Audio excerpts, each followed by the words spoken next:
Oh, mga kalapatids, itlog ng mga champion. Ayan, oh, kakaibang kulay ng mga itlog ng champion dito sa New Zealand, no? Ayan, oh.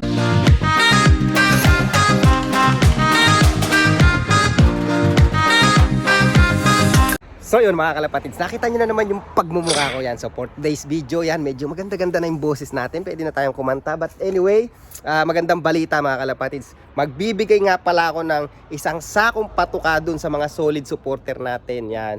So syempre, kung sino lang yung lagi nagko-comment, nag-share ng vlog natin. So pipiliin ko na lang, i-announce ko na lang sa susunod. And basta isang sakong patuka, hindi ko alam kung breeder mix, race mix. So bahala na si mapipili natin kung ano yung gusto niyang bilhin natin para sa kanya, no? So yun, bisitahin natin yung mga racer natin. Update tayo, parorondahin ko na sila ngayon. And bukas nga, Biyernes is basketing na naman. Saturday ang release, 250 km. Laki ng jump, di ba? 140 jump sa 250 mga kalapatid. So samahan niyo ako today. Let's go. So tingnan natin yung mga kondisyon ng ibon natin. Tingnan natin kung ready na ba sila sa basketing for tomorrow. Yan, oh, ang ganda, oh. Si Lady Zombie, oh, ang ganda, oh. Yun, oh. Yan, oh. Kalapatids, oh. Mukhang okay na to. Maganda-ganda na siguro. Tingnan natin kung mapapabilis natin sila. Actually wala tayong tostos, but masyado pa kasing maaga mga kalapatids. Pine-prepare natin sila sa long distance, hindi dito sa ano. Etong malapitan, pang pondo lang nila to. Kailangan nilang mag-build up ng lakas mga kalapatids. Maging fit sila tong malapitan. So sa long distance doon natin sila pupukpukin, alright? Pero kailangan nila tong masakyan kasi itong malapitan, kasi dito yung by every lap, dyan sila lalakas mga kalapatids. So pakawalan natin sila. Yan, actually pinakawalan na ni Sexy Tari to kanina. Ang bait talaga ng asawa ko, no? Yan.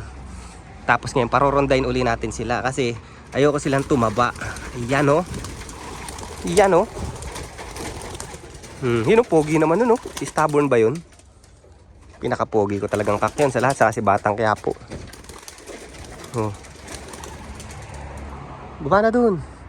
So baka hindi na pala ako hindi ko na pala erase yung iba, magtatanggal ako kasi masyadong mahal na yung kargahan mga kalapatids. Sayang yung pera natin. Actually okay naman yung mga ibon natin, but so yun, paparonda na tayo. So ang hirap kasi dito sa New Zealand. Ayun nga, di ba nabanggit ko kanina, hindi na ako hindi ko na i-race si inbreed. Ayan. O baka hindi ko na i-race, hindi ko na i-karga si inbreed. At saka yung anak ni Batang Quiapo, magbabawas tayo. Una-una kasi medyo mahal na yung kargahan, napakamahal na sila.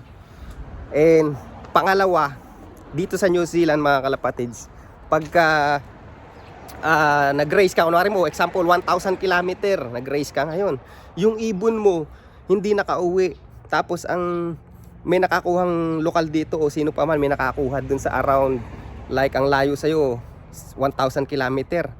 So pag nakuha niya yun, kailangan mong pick upin yun mga kalapatids, kasi yung may number yung ring ng ibon, nakaregister sa'yo, tatawag sa'yo yung club mo o yung federation na pick upin mo to o ayusin mo tong ibon na to.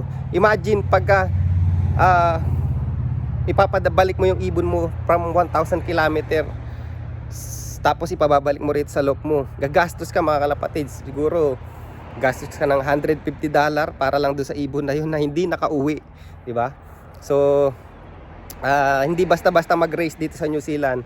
Lalo na meron nga akong alam na iba, medyo nakakaawa din kasi parang pinamigay niya ng ibon niya and then di nalipat yung hindi na i-transfer yung pangalan dun sa pinagbigyan. So parang ni-race yata or di ko alam kung anong ginawa. Ngayon may nakakuhang lokal, nahuli yung ibon niya and then may sugat, dinala sa veterinaryo mga kalapatids. Alam nyo ba kung magkano yung ginastos? $500. So yung $500 na yun, yung magbabayad ngayon is yung kung kanino nakapangalan yung ibon. So ganun katindi dito, kaya hindi basta-basta mag-race. Kailangan pag nag-send ka sa tawid dagat na mga 600 km, kailangan yung isesend mong ibon yung alam mong makakauwi, solid, di ba? Kasi pag may nakakuha, patay ka, magastos, istorbo pa sa'yo. Yan, so dun sa mga newbie na newbie flyer na Pinoy flyer rito, laging tatandaan yan na pagka nag-race kayo, hindi to Pilipinas. So sorry but ano ko lang to, share ko lang sa inyo para hindi rin kayo magkaroon ng trouble o problema in the future. Yun nga, pagka nag-race kayo dito, wag yung parang sasakay ko to, bahala nang mawala, ganun. Pagka kasi nawala yan, problema yan mga kalapatids. Kasi yun nga, unang-una, magkano yung pa-courier o yung papadala mo ibon mo simula doon sa kung saan pa niya napulot yun. Buti sana kung 1 oras na drive lang. Naalala nyo si Juan Tamad natin, sa mga dating followers natin, may nakakuha kay Juan Tamad, di ba? Siguro mga 1 oras ang biyahe ang layo sa akin nun. And then may sugat nga si Juan Tamad dito. And luckily, hindi nila dinala sa vet. Kung hindi, ako mismo magbabayad sa vet nun, di ba? Mandakin mo, nagastusan pa ako, hindi na nga umuwi yung ibon. Nagastusan pa ako. So, lagi yung tatandaan niya. And then, pag nagbigay kayo ng ibon, kunwari, nag-gift bird kayo, pinamigay nyo yung ibon nyo, tapos, kailangan lagi nyong isasalin yung pangalan doon sa pinagbigyan nyo, patatransfer nyo. Kasi, yun nga, pagkasakaling magkaroon ng problema na ganyan, talagang problemang malaki. So, anyway, yan, nagpaparoon dala ako, pakita ko sa inyo. Yan sila mga kalapatids, yun. Ready na yan mga kalapatids. Ayan kanina pa ronda yan. Ready na yan bukas. Ayan na yung mga team 1 natin for 250 km. Alright. Mga kalapatids, itlog ng mga champion. Ayan kakaibang kulay ng mga itlog ng champion dito sa New Zealand. Ayan hindi, joke lang. Ayan to, mga itlog na to na mga bugok mga kalapatids. Ito yung mga iniitlog nila na hindi ko pinapipisa, tinatapon ko lang dito. Ngayon pinulot ko, nakamadami tayong iba, basag na nga. Kasi pinulot ko ulit, itatapo ko ng maayos kasi yung anak ko si Uno sa si Isa, pag pumunta rito sa loob, kinukuha to, tas pinipisa, ang baho-baho. Bugok na kasi itong mga to. Yan mga solid yung mga itlog sana Dami niyan, yung dalawa dyan, itlog ni 1289 hen, saka ni Stubborn, may isisiw na nun yung bago ako mag-holiday. Kaya lang tinanggal natin kasi nga yun nga, wala mag-aasikaso sa ibon natin, kaya tinanggal ko yun, di ako nagparami. And yun, ayos to, tapon natin to. Yan, ito ngayon, lalo na ngayon breeding season, ang dami ko na itatapon mga kalapatids. Kasi ayun nga, mag-iitlugan na naman na mag-iitlugan. Pag hindi mo pinigilan, unang-una yung mga racer natin masisira yung conditioning. And then isa pa, ang bilis nilang dumami mga kalapatids pag breeding season. So, yun, pakainin na natin sila. Ito yung mahilig kumuha. Yan yan. Yan yung mahilig kumuha ng itlog. Ayan Ano yan? Egg. Pababain na natin sila mga kalapatids. Nakakaawa naman, kanina palipad na lipad yan Pababain natin sila ha.